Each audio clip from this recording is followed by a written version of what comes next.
Well, ahead of the Lok Sabha election, the Congress party has received fresh notices from the Income Tax Department asking it to pay rupees 1800 crore, a day after the Delhi High Court dismissed the party's petition challenging the tax notices.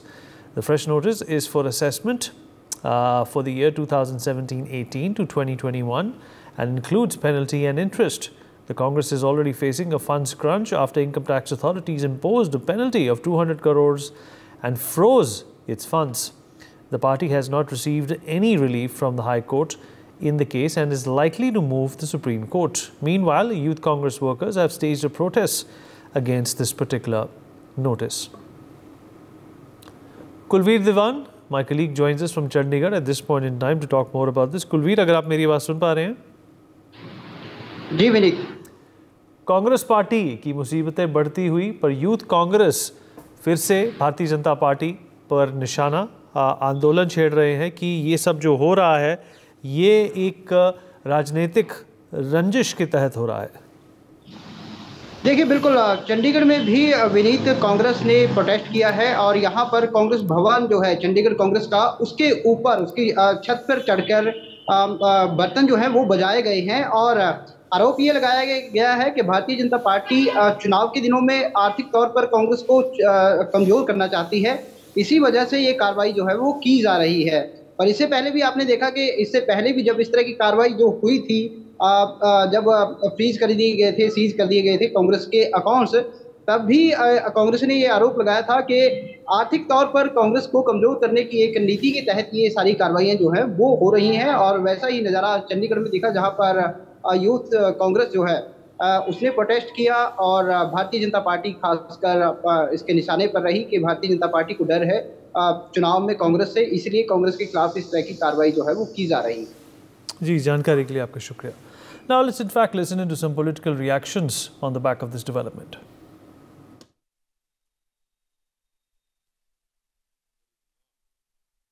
This type of harassment, what the government is directing the officials. See, sun will set and sun will rise. Nothing is permanent.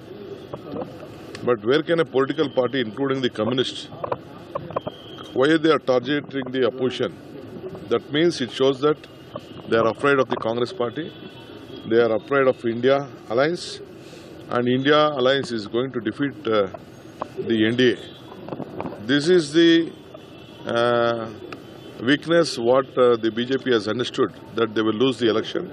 So they are trying to create all type of fear, including me also. Yesterday night I got a notice from the income tax, which has already been settled matter. Even you got a notice? Yes, including also myself. I was shocked of my personal assets and all. They are creating a lot of this one. CBI officers are going to all the places. Even when there is a matter in the court also, they are going. Well, see, this is a premeditated decision by the government. The BJP is activating its frontal organizations of IT and ED to raise IT demands without any assessments. They claim 14 lakhs has been not assessed and have fined us 1,823 crores, whereas more than 42 crores or 46 crores of BJP has not been assessed. We don't know who are the donors. On the same with the same rules or with the framework that has been used for us, they need to pay 4,600 crores. Why is it not being used on them as well? And when we know who are the 14, who has paid the 14 lakhs that is due with the Congress party, they're not ready to take it as well.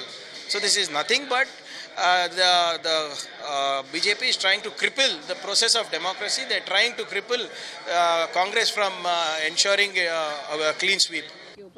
दुर्भाग्य है कि देश की एक राजनीतिक दल मैं कानून नहीं मानूंगा, मैं कानून का पालन नहीं करूंगा, मैं इंस्टीट्यूशन और संविधान का सम्मान नहीं करूंगा, इसके लिए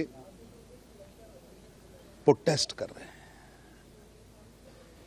भ्रम फैलाया जा रहा है। दरअसल आपने कानून तोड़ा है, रिपोर्ट्स देनी है और हार के डर से, बौखलाहट से, हताशा से, निराशा से आप ऐसा भ्रम पैदा कर रहे हैं। आयकर मामले में जो गड़बड़ियां आपकी कांग्रेस पार्टी ने की है उसकी जांच होनी चाहिए। कानून किसी से भी, कोई कानून से बड़ा नहीं है। आप कानून में हाथ में लेंगे तो कानून अपनी कार्रवाई करेगा। आप आएंगे या वो है, सबको मालूम है आपका शासन रहा है किस प्रकार से अपने अनियमितताएं की हैं, किस प्रकार से लोकतंत्र की हत्या की है, किस प्रकार से भ्रष्टाचार किए हैं, घोटाले किए हैं। और मुझे लगता है कि आप आएंगे ही नहीं, पहली बात तो ये है। और कानून अपना काम करता रहेगा और कानून के तहत चाहे बड़े बड़े रजवाड़े क्यों ना हो, डॉक्टर अम्बेडकर के संविधान ने यही दिया है कि हम सब बराबर हैं। कानून का खुला उल्लंघन हो रहा है, सत्ता का भयंकर दुरुपयोग हो रहा है। ऐसा लगता है कि इस देश में लोकतंत्र नहीं रह गया है, तानाशाही आ गई। जो विरोधी हैं उन्हें हर स्तर पर परेशान किया जा रहा है।